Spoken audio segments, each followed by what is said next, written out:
Susan found out that her favorite pop band was playing a private concert for VIP clients in a luxurious club. She decided to sneak inside through the back door. But, unfortunately, Susan came across a strict guard behind the door. He refused to let Susan inside without a password. But, luckily for her, there was a hint on the guard's t-shirt. The hint was to infinity plus BD. Susan deciphered the hint and was allowed to enter. Can you guess what the password was?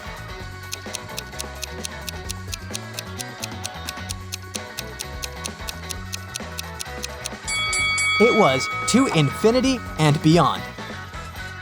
After the concert, Susan met up with her friend Bobby. Bobby was an expert in ghost activity. He invited Susan to go ghost hunting to a creepy old hotel. Of course, Bobby had state-of-the-art equipment. Once they arrived at the hotel, his equipment indicated there was strong paranormal activity going on. It looked like the ghost had a sense of humor and wanted to play hide-and-seek with them before it revealed itself. It led Bobby and Susan into a room with 4 doors. Each door had an inscription on it with some clues.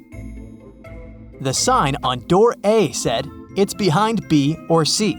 The sign on door B claimed, "It's behind A or D." Door C said, "It's in here."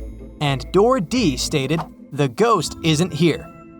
Bobby and Susan looked very confused until a note appeared next to their feet. It said, 3 of the inscriptions are false and 1 is true. Can you guess which door leads to the ghost?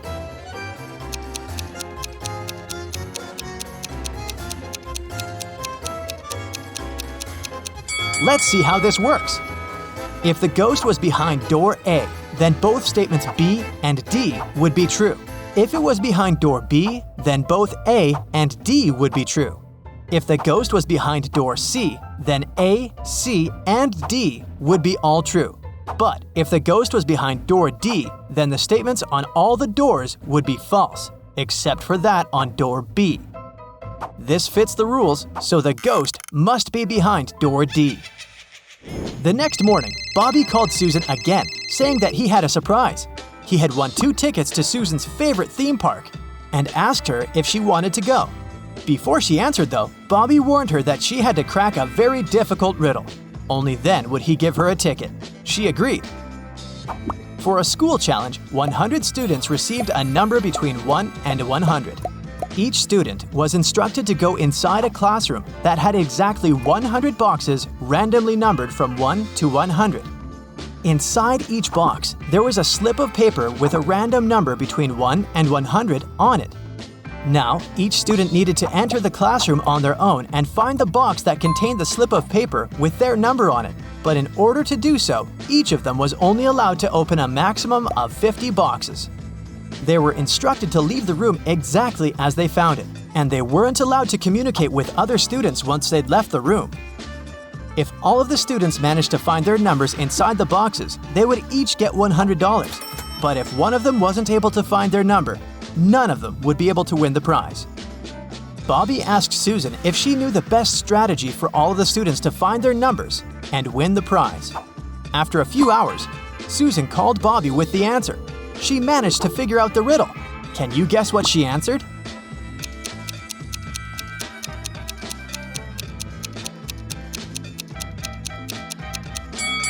This riddle isn't obvious, but let's see how it works. If each student searched for their numbers randomly, they would each have a 50% chance of finding the box with their number inside. This is because there were 100 boxes and they were allowed to look inside 50 of them.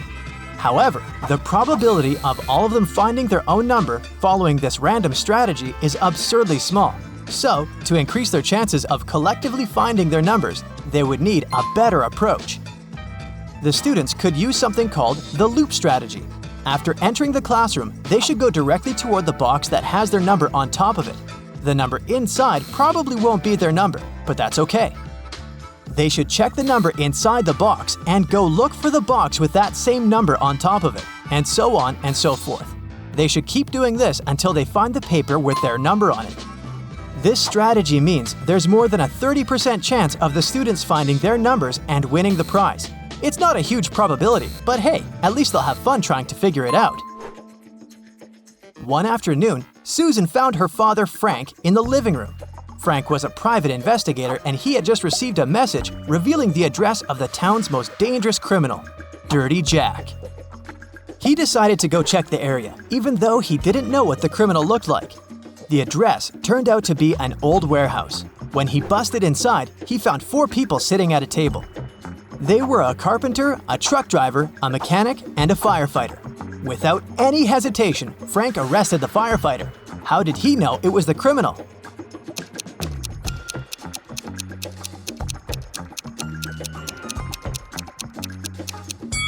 The firefighter was the only man in the room. The rest of the people were women.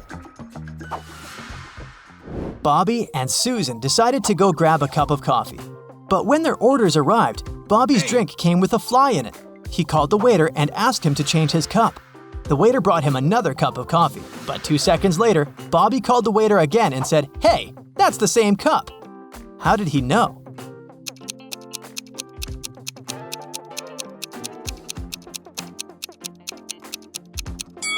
Because Bobby had already put sugar in his coffee. And when he tasted the new drink, it already had sugar in it. Susan and her family went on vacation to their country house, but unfortunately, it was raining heavily. It kept raining for 13 days. When it rained in the morning, the afternoon was beautiful and clear. And when it rained in the afternoon, the next day was blessed with a clear, sunny morning. Overall, Susan's family experienced 11 nice mornings and 12 nice afternoons. Can you find out the total number of days they spent in the country house?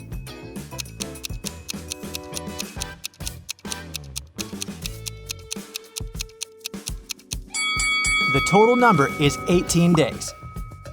Here's how you can figure it out. Let's call clear afternoons X, clear mornings Y, and periods of time with no rain O.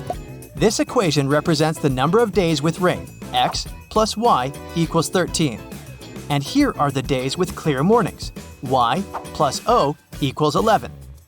And this equation represents the days with clear afternoons, X plus O equals 12. If we solve these 3 equations, we'll learn that X equals 7, Y equals 6, and O equals 5. So the total number of days is 18. Bobby started his morning by jogging in the park near his house. When he returned, he got to know some very unpleasant news. Someone had stolen his car. He questioned 3 of his neighbors.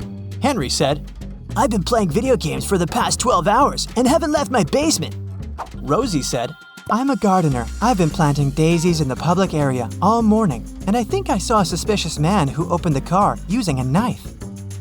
Jack said, "I saw your car when I went out for groceries, but when I returned home, it was gone." Who's lying?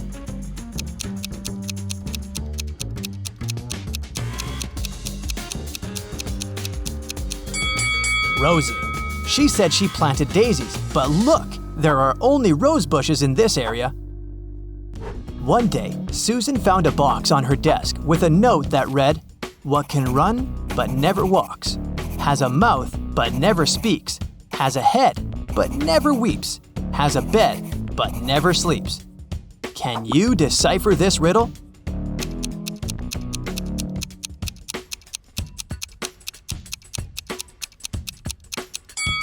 The correct answer is a river. That's it for today. So hey, if you pacified your curiosity, then give the video a like and share it with your friends. Or if you want more, just click on these videos and stay on the bright side.